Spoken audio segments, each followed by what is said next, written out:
यम और नियम ये जिसके जीवन में होते हैं वो बहुत दैवी संपदावान माना जाता है, भागवतिक माना जाता है। यम किसे कहते हैं? ये 10 होते हैं, यम 10 और नियम 10 होते हैं। यम पहला है आनुशंस्यम, अक्रूरता, किसी के प्रति भी क्रूर वचन क्रूर व्यवहार बिल्कुल नहीं होना चाहिए। पहला यम है अक्रूरता, न वाणी में क्रूरता हो, न शरीर में चेष्टाओं में क्रूरता हो, न मन में क्रूरता हो, अक्रूरता। दूसरा है क्षमा, सबसे बड़ा बल है क्षमा। कोई कितना भी कैसा भी व्यवहार करे, क्षमा बल से उसे जीत लेना चाहिए। तीसरा है सत्य, सत्य के समान कोई दान नहीं, कोई पवित्रता नहीं, कोई बड़ा अनुष्ठान नहीं। वाणी से सत्य बोलने का नियम बना ले। कलिकाल है, इतना झूठ का बोल बाला है पूछो मत। झूठ है जो औरों से तो और जाने तो गुरु जी से झूठ। कई बार कहा है कि एक घर तो छोड़ दो गुरुदेव का, कम से कम उनके सामने तो सत्य बोलो। एक क्षण में उनसे भी झूठ, और जबकि पता है कि उनको पता हो जाएगा फिर भी झूठ बोल देना। अरे भाई फांसी थोड़ी लग जाएगी, डांट लग जाएगी, गुस्सा हो जाएंगे, पर हम सत्य बोल देंगे तो हमारा अपराध क्षमा हो जाएगा। सत्य एक जगह तो नियम ले लो तो सब जगह धीरे धीरे फिर भाव मानी संख्या से सवाल हल हो जाएगा। एक जगह सत्य बोलना शुरू कर दो। वाणी में सत्य बोलना ये यम का नियम, अक्रूरता, क्षमा और सत्य। हमारा जब वाणी में सत्य होगा तो आचरण भी सद आचरण होंगे, फिर हमारा विचार भी सद विचार होगा और संग भी सदसंग होगा।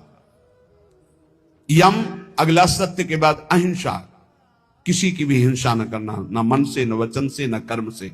सत्यम, अहिंसा और दान। शोधन धन्य प्रथम गतिया की दान।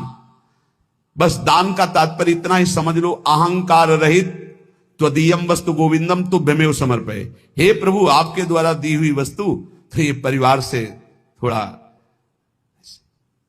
हमारे परिवार भर के लिए इतना प्रयोग हो गया, 10 रुपया बढ़े, बस ऐसा।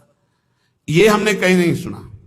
गरीब आदमी अगर एक बछिया दान करता है तो एक राजा 1 करोड़ गाय दान करे स्वर्णिम आभूषणों से अलंकृत करके, तो उस गरीब आदमी की बछिया के बराबर नहीं होगा, ध्यान रखना।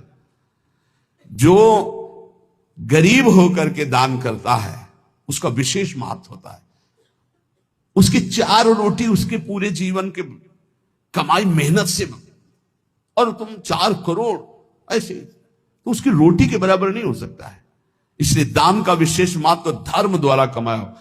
यम आगे नम्रता, नम्रता। विद्या विनयम ददाति, आज पढ़ लिख करके उद्दंड बनते हैं, पढ़े लिखे हैं। पूछो अपने माता पिता के पैर छूते हो? नहीं। माता पिता कहते हैं कहां जा रहे हो? बोले आप अपना देखो, हम स्वतंत्र हैं, हमारा जीवन अपने, हम जो कर रहे हैं वो तुम्हारा अधिकार में। ये है विद्या, ये है विनयम ददाति, ये है विनय। कठोर शब्द बोल रहे हैं माता पिता को, उद्दंडता पूर्वक व्यवहार कर रहे हैं, गुरु का उपहास कर रहे हैं, टीचर का उपहास कर रहे हैं। बच्चों को देखो ना, टीचर का उपहास कर रहे हैं। नम्रता विद्या से आती है, विद्या विनयम ददाति। पढ़ना लिखना ये तभी सार्थक है जब विनय आ जाए। उल्टा हो रहा है, जितना विद्या घमंड बढ़ता चला जा रहा है, अहंकार बढ़ता चला। नम्रता। फिर है सबसे प्रीति, सब जीवन सुप्रीति रीति निभाता अपनी, सबसे प्रेम का व्यवहार, लेकिन निष्काम, किसी से कोई कामना नहीं। फिर यम में आता है प्रसन्नता, संतुष्टायन के, हर स्थिति में तुम्हारा मन प्रसन्न होना चाहिए। फिर मधुर वाणी, जब बोलो हंसी बोले बहु मान दे, परुख वचन कबहु न कहाए। और कोमलता, हृदय बड़ा कोमल होना चाहिए। ये 10 लक्षण यम कहलाते हैं। कहा जाता है ना, यम नियमों का पालन करने से ही भगवत प्राप्ति होती है। तो अक्रूरता, क्षमा, सत्य, अहिंसा, दान, नम्रता, प्रीति, प्रसन्नता, मधुरवाणी, कोमलता, ये 10 यम हैं और ये 10 नियम हैं। शरीर की पवित्रता, वस्त्र की पवित्रता और मन की पवित्रता, तीनों पवित्र होने चाहिए। दूसरा नियम में है यज्ञ। तो यज्ञानाम जप यज्ञ, उसमें सबसे बड़ी यज्ञ है जप यज्ञ। राधा राधा राधा, नियम ले लो जप यज्ञ का। नियम में तीसरा है तप, अपने धर्म का पालन करते हुए जो आपको कष्ट मिलता है उसको सहना तपस्या कहते हैं। जैसे आप प्रातःकालीन बेला में प्रातःकालीन क्या, अर्धरात्रि वेला में जगते हैं। प्रातःकाल तो 4 बजे से होता है, यहां तो अखंड कीर्तन ही चलता रहता है। पर रोड में हम जब 2 सवा 2 बजे उतरते हैं तो 10-20 हजार लोग खड़े होते हैं और सब साधक जन सेवा में रहते हैं। तो इसका मतलब 1 बजे जगे होंगे, तब तो वहां सेवा में पहुंचे। और वो लोग तो हो सकता है कोई 12 बजे से खड़ा हो, कोई 11 बजे से, कोई 1 बजे से। अब जो नींद नहीं लिया, जो कष्ट से, इसे तपस्या के, इससे पाप क्षीण होते हैं, इससे बहुत लाभ प्राप्त होता है। ये बाहरी तपस्या है। समय से स्नान करना, चाहे गर्मी हो चाहे सर्दी हो, समय से अपनी दिनचर्या में आना, चाहे जितना कष्ट हो, ये बाह्य तपस्या में होता है। भोजन आदि ना मिल पाना, फिर भी अपनी दिनचर्या करना। और आंतरिक तपस्या मानी जाती काम, क्रोध, लोभ आदि को सहना, इनको सहना आंतरिक तपस्या कहे। इन तपस्याओं के अलावा और भी बहुत सी तपस्याओं का वर्णन, पर वो खास बात नहीं। नियम, दूसरों को सुख देने का स्वभाव। आओ बैठो बैठो, मृदु भाषण। आप जल पिएंगे? अच्छा, श्री जी का कुछ भोग लगा, आप थोड़ा प्रसाद पा लीजिए। मृदु व्यवहार, सरल व्यवहार।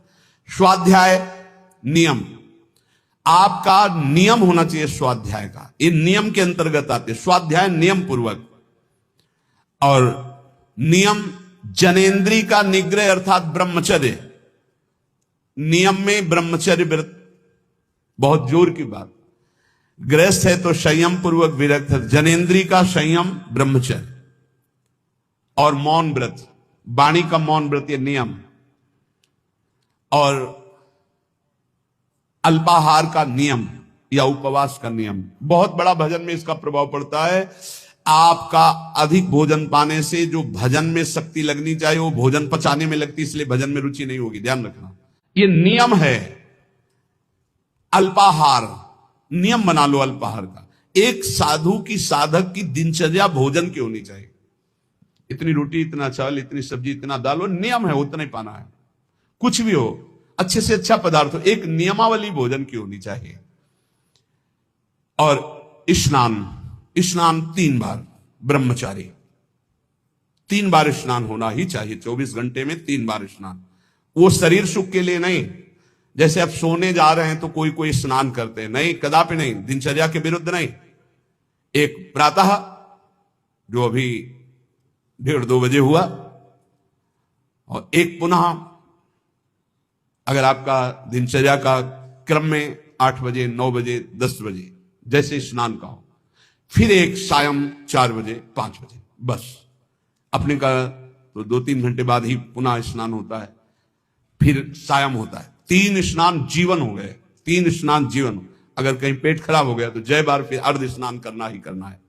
ये 10 नियम और 10 यम, ये साधक के जीवन में होने ही चाहिए।